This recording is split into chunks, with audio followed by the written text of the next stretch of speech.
All right. Well, I want to welcome you to the presentation about ACL injury prevention and performance enhancement for young soccer players. My name is McKenzie. I'm a double board certified sports and orthopedic physical therapist. I've been practicing for, at the time of this recording, a little bit over 9 years, and I own my own facility. Right now, it's in Bucks County. So let's talk about this. So preventing injury, especially ACL injuries, is very important because one, we don't want your son or daughter to look like this, lying down on the field. That does not look like a lot of fun, and that's often followed up by doctor's visits. This young man does not look very happy. He's in a leg brace. He probably knows he's not going to be practicing for a long time. He's not going to feel like he's 100% part of the team. So it's hard on them. And then it can get in the way of how we want to live our life. Yeah, sometimes you might have to walk around crutches for a couple weeks. The brace can get in the way, especially if you have proms or special events. I'm not sure of any girl that really wants to wear a brace to their senior prom.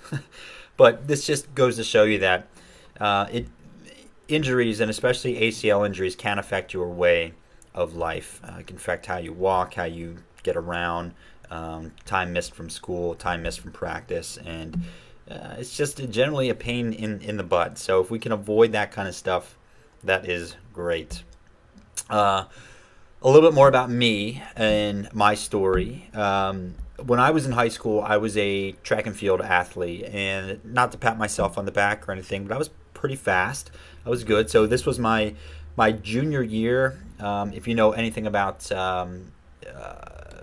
track and field, I qualified for the district meet, and at districts I placed in the top two, and I actually ended up qualifying for states. Now, I didn't run my best race at states, but that's okay because I knew that I had a whole other year. But because I was doing so well as a junior year, this is the time when colleges are able to start approaching you. So I was starting to receive letters. I really wanted to go to Penn State, so I'm originally from a town called Harleysville, Pennsylvania, and so I really wanted to go to Penn State. I just kind of wanted to stay in the home state, but go to a big name school to run.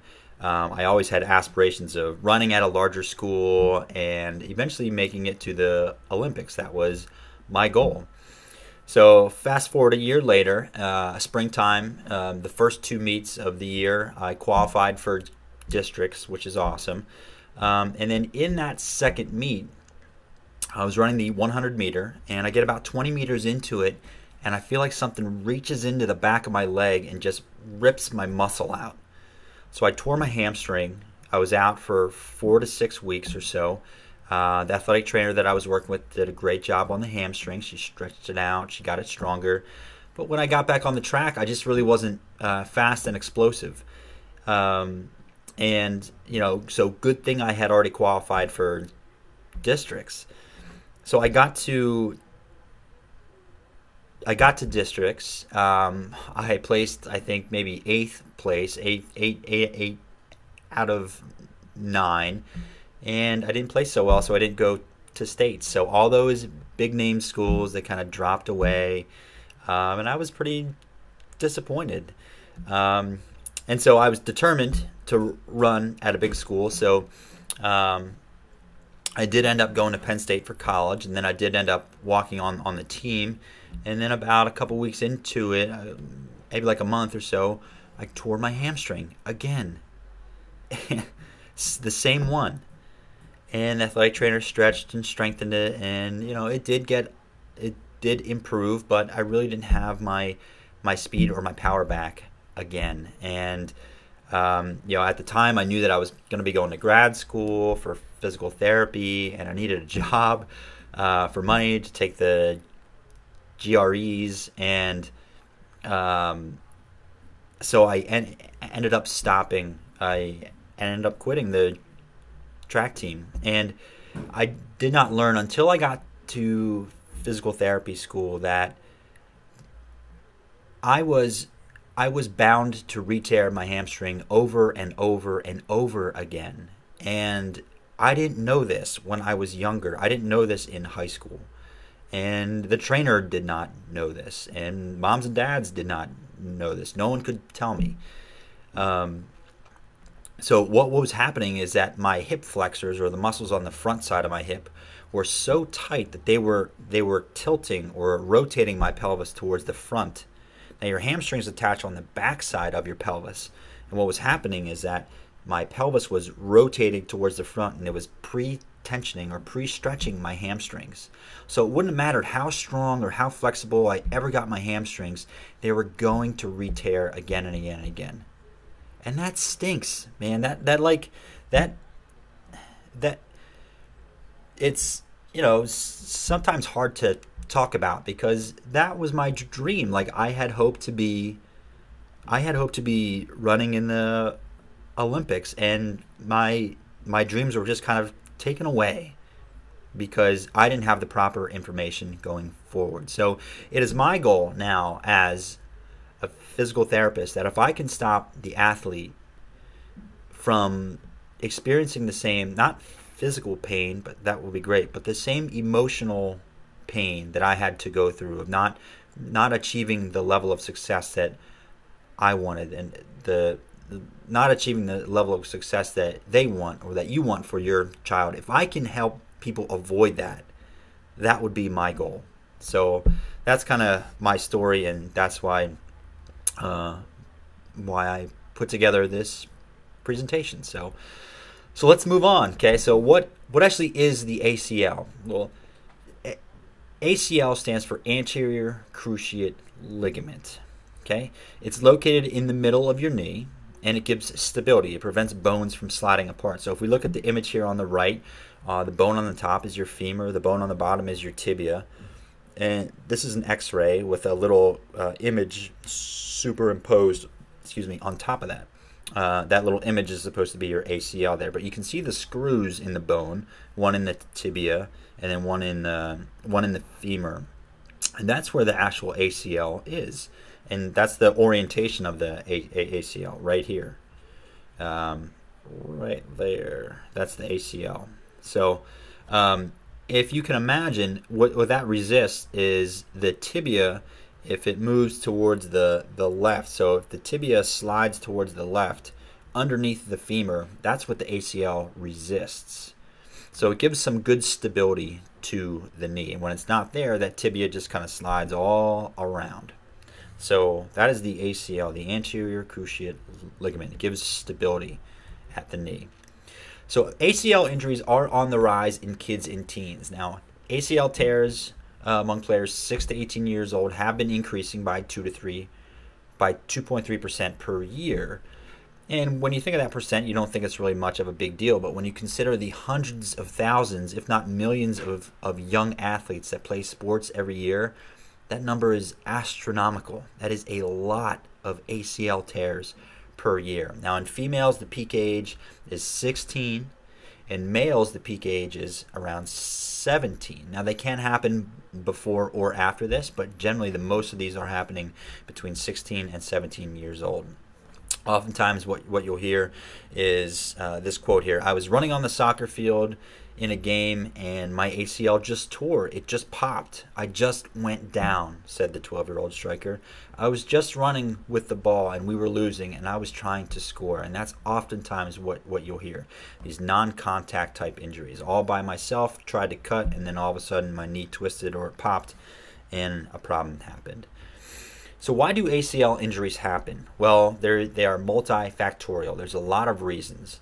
For the most part, kids are playing sports year-round, often the same sports. So if you think of I'll use the taxi cab and the Lamborghini example. There's more taxi cabs on the road than there are Lamborghinis. So there's more possibility that a dent or a ding in the body is going to happen to a taxi cab than it would a Lamborghini. So just the fact that kids are playing more sports, and often the same sport year-round, there's more potential risk of injury. In females, there's certain hormones that happen during puberty, and females do have a wider set pelvis, which can place more stress on the knee. And I'll show you a little example of that later. But weak hamstrings in relation to the quadriceps. So the hamstrings are responsible for actually they attach on the back part. If you remember that X-ray, the back part of the tibia. So they help kind of restrain that sliding of the tibia underneath. Pronated or flat feet, and having weak glute muscles. So here's an image of the glutes. So there's a lot of glute muscles. One which you're most probably familiar with is the glute max. You can see right there on the left. And lastly, having a bad warm-up routine. So warming up improperly, doing static or long prolonged hold stretches right before you compete or practice is not a good idea. So here's just an example of females have a wider set pelvis, so that creates a greater angle at their knee. And if their hips are weaker, which is often the case in most young athletes, that this places a lot more stress on the knee. Not only can it create pain on the front of their knee, just general anterior or front knee pain, but it does place the knee at greater risk of tearing a ligament, specifically the ACL. Male's pelvis is a little bit narrower. On the top right here, you can see somebody with a pronated foot where their arch kind of collapses inward right here. And I guess this ad is for orthotics, so you put this guy in orthotics and then he's all straight and lined up square again. So some people do need orthotics, other people do not. We try to have orthotics as the last possible, not last possible, but one of the later things to try, because we generally can get people to pull out of this a little bit if we strengthen up some other stuff. So this on the bottom right is just another example of a flat foot or a pronated foot. So perhaps the biggest prognostic indicator for tearing your ACL is having poor control of the legs during jumping and cutting sports. So this was a landmark study in 2005 by Timothy Hewitt, I think out of the University of Cincinnati, or the Cincinnati Sports Medicine Institute. He pretty much showed that when jumping off of a box, if your knees collapse inward together, kind of like this, what's happening here, when the knees collapse inward together, if they went beyond a certain degree, every single one of those athletes tore their ACL. Now I believe he was looking at females, but this is also a risk in males as well. More apparent in females, one, because of their wider set pelvis, so they're already starting from an angle that's kind of like that, as you can see there. Okay, so this is an example of poor neuromuscular control or poor mind to muscle control. So these athletes are asked to stand on top of a box, jump off of it, land on the ground, and then jump straight upward as high as they can. And if their knees collapse inward like this, that is a sign of poor neuromuscular control. You can have good strength at your hips, good strength at your quadriceps or your thighs, good strength overall, and you can still have bad control here. So on the A and B image on the left here, over here, A and B, if this girl had jumped and landed and jumped straight up like this and landed like she was in A and then jumped straight up like she was in A, she would be fine. But what happened is when she jumps upward, when she tries to explode upward, see her arms are going upwards, so she's trying to jump upward, her knees collapse inward, and that's not good. Places a lot of stress on your ACL. This picture C and D over here on the right, this is just a task where they jump up off of one leg and then try to do the same thing. So jump up or off of something, land on that one leg, and you can see on this picture here, that right knee just collapses inward. Okay, so that's not good. This is what poor neuromuscular control is, and this is what Timothy Hewitt was referring to in his study.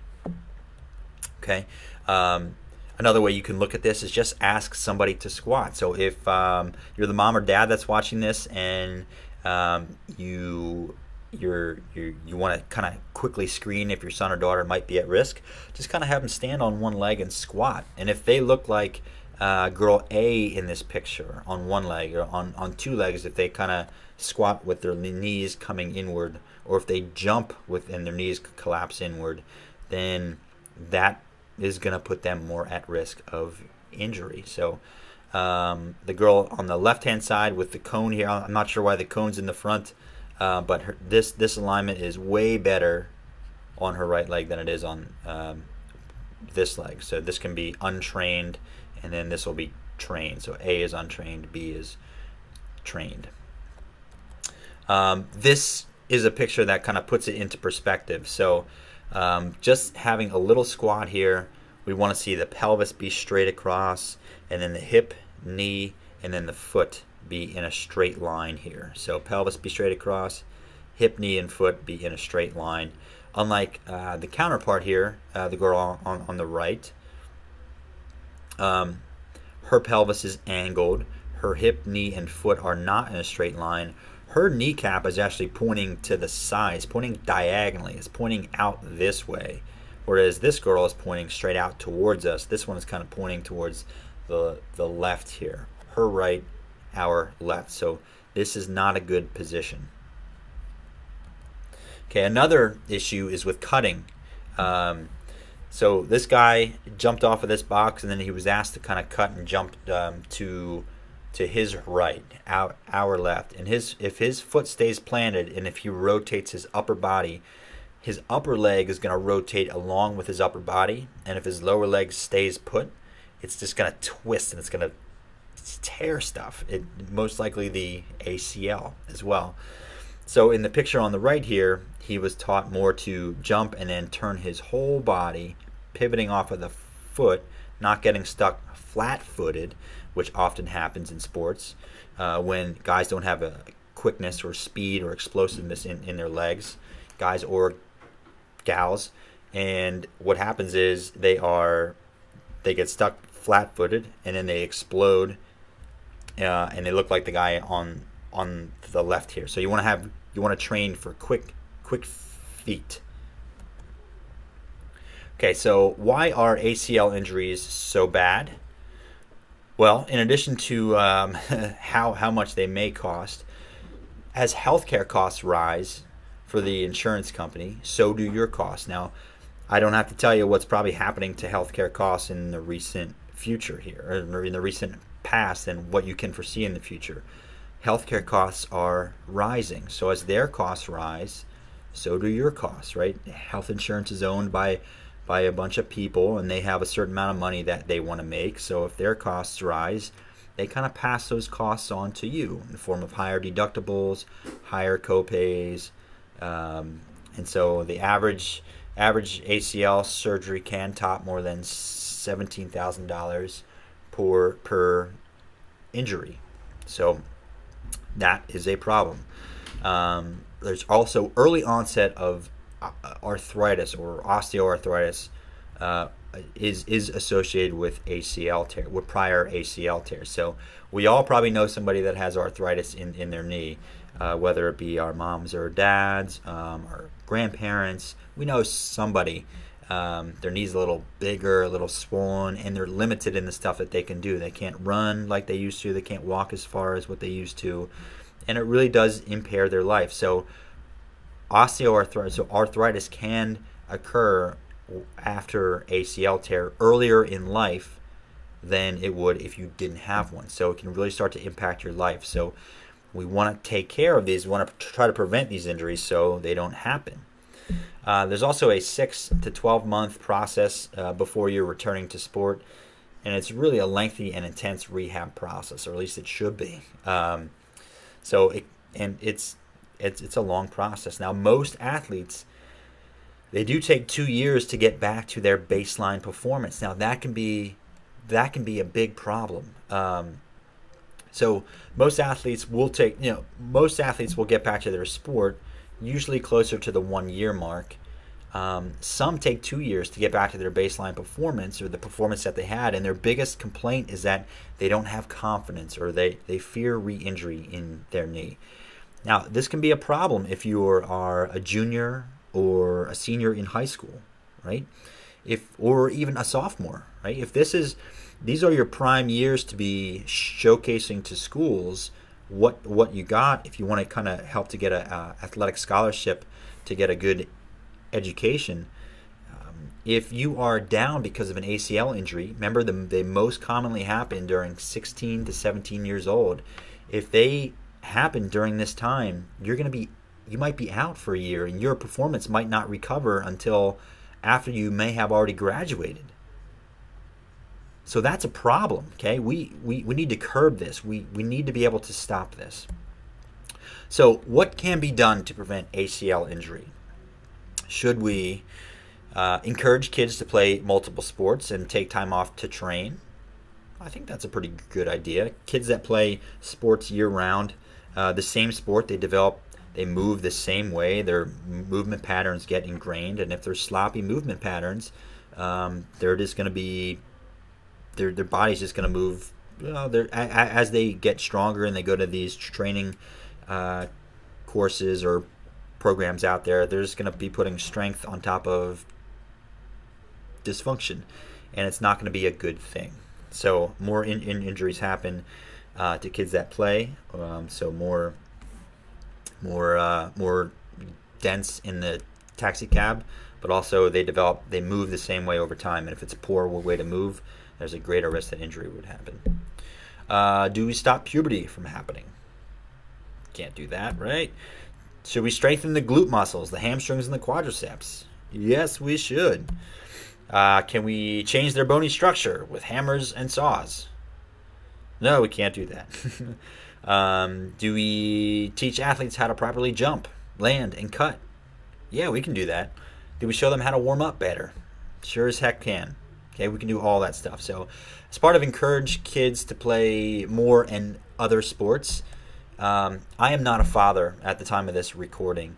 So my advice is probably going to be limited. You as the parent watching this, you are going to have a lot more advice. But, some things you might want to say to them is, hey, it's an opportunity to make new friends. Sometimes kids are reluctant to meet new friends, but once they do, they're happy. They're happy about it. Oftentimes you can find out what they desire and tell them that it will help them get there. I was reading in a book called, what was the name of the book? How to Win Friends and Influence People by Dale Carnegie. It's a great book. I would recommend it if you haven't read it yet. How to Win Friends and Influence People. But what they say is they were using an example where a young child, he didn't want to eat his vegetables, and they were having a hard time trying to get their son to eat his vegetables. And they were able to find out what their son desired, and the son desired to be more like his dad, big and tough and strong like his dad, powerful like his dad. And so they kind of spun the story around. They kind of told him that, well, his dad got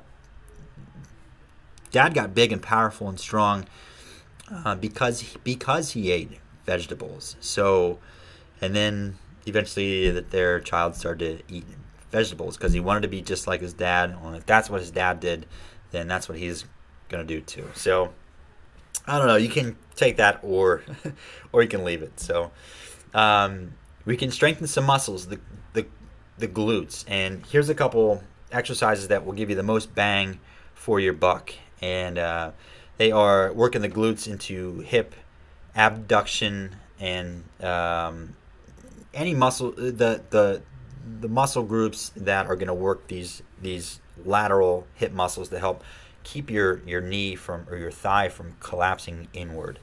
The reps, you're going to start with 3 sets of 12 reps, and then eventually you want to progress to about 4 sets of 8 as you add resistance as well. So here's some examples of first hip abduction. I made this harder on myself. I used a cuff weight or an ankle weight, and then I put a resistance band on top of that.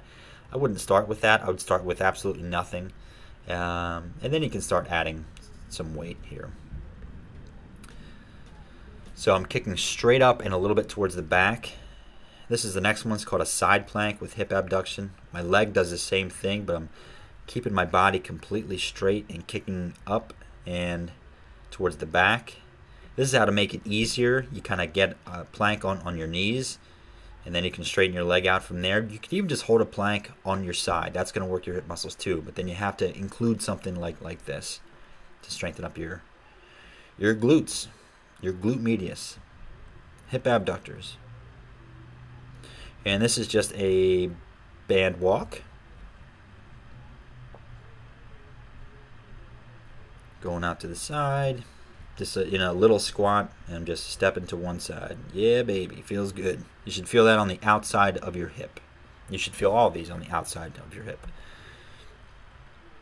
Okay, next is the hamstring. So hamstrings we can do with a bridge, with a unilateral bridge, and hamstring curls on an exercise ball. So reps, again, you can start 3 sets of 12, progress to 4 sets of 8. So I just did 2-legged bridge. This is a 1-legged bridge. The band around my knees, you don't have to have that there. That just helps to promote, to keep your knees apart. So you want to spread it apart. And this is a hamstring curl on an exercise ball. You bridge up, keep your hips still, curl your heels in. And this is another way to do it. You lift your hips up. There's more pressure on the back of your shoulders here. That's harder. Next, you're going to go in with 2, come out with 1, come in with 2, go out with 1 the other way. So that's our hamstring curls on the ball. And these exercises, you can start with once every other day. If they don't feel challenging, you can increase the load, or you can try doing them every day. And the last one is to strengthen your quadriceps. Quads do still need to be strong. So here's a great way to strengthen your quads just by practicing a single leg squat. Once this gets easy, you can move it on to an unstable surface. All right, guys, this is how you do a single leg squat. So you stand on one leg, obviously, and then you're just going to squat down as low as you can, keeping your hip, knee, and foot in a relative straight line. You also want to keep your pelvis straight across as well. So I have a feeling if I went any lower, I'd be starting to drop. So I can't go any lower than that. So with me, I don't probably have the hip strength or the core strength or the control to squat down lower than what I am right now. So I'm just going to start right here. And I'll just do all the reps that I'm supposed to here. As I get more advanced, I can squat lower. Okay, so it's hard to maintain your balance and keep good control, but this is what you want to look for. Hip, knee, foot in a straight line, pelvis straight across. It's almost like you're doing a 2-legged squat, but you want to see that posture out of a 1-legged squat. So I feel like the more that I go, the better I get at it. Hopefully it looks that way to you. But that's it. So when you squat, you want to lead with your butt. Okay? So the butt should lead first. It's not the knee. You don't bend the knee first. You don't want your knee coming over your toe like that. Okay? You don't lead with your knee. You lead with your butt like you're going to go and sit down in a chair. So you lead with your butt. Push your butt out like that. And that's how you do a single leg squat. Do a couple on this leg, couple on this leg with the reps that are listed here. And that's how you do it. Proper form. Okay, cool. So moving on to jumping and landing properly. So the key concepts are much like the squat. You want to keep your hip, knee, and foot in a straight line, and you want to keep your pelvis straight across. So you need to master squatting on one leg and squatting on, well, first squatting on 2 legs with proper form, then squatting on 1 leg. Then you can start to jumping. You can jump little hops straight up and down. Now when you're jumping and landing or just hopping, it's often hard to see because it happens so quick. So an application which I use on my phone, I have an iPhone. I imagine this app is also available on Android phones as well. It's called Coach's Eye. If not, you can just look for actually most phones now have slow motion capability, so you can just kind of drag, you can record the video and then drag it through as slow as you want to see where the knee and pelvis is moving. So this will help you kind of gauge how much improvement is happening and assessing them from the get-go. Some advice for cutting. You want to move your feet first. So you want to do a lot of quick feet, agility drill training. So speed ladders, shuffling around cones, forward and sideways. Um, just a lot of speed type drills. The whip, warm up for injury prevention and performance. And this was created by sportsmetrics.org out of Cincinnati Sports Medicine, the same group that Timothy Hewitt, the guy that did the landmark study in 2005 with the knees collapsing in. It's called knee valgus.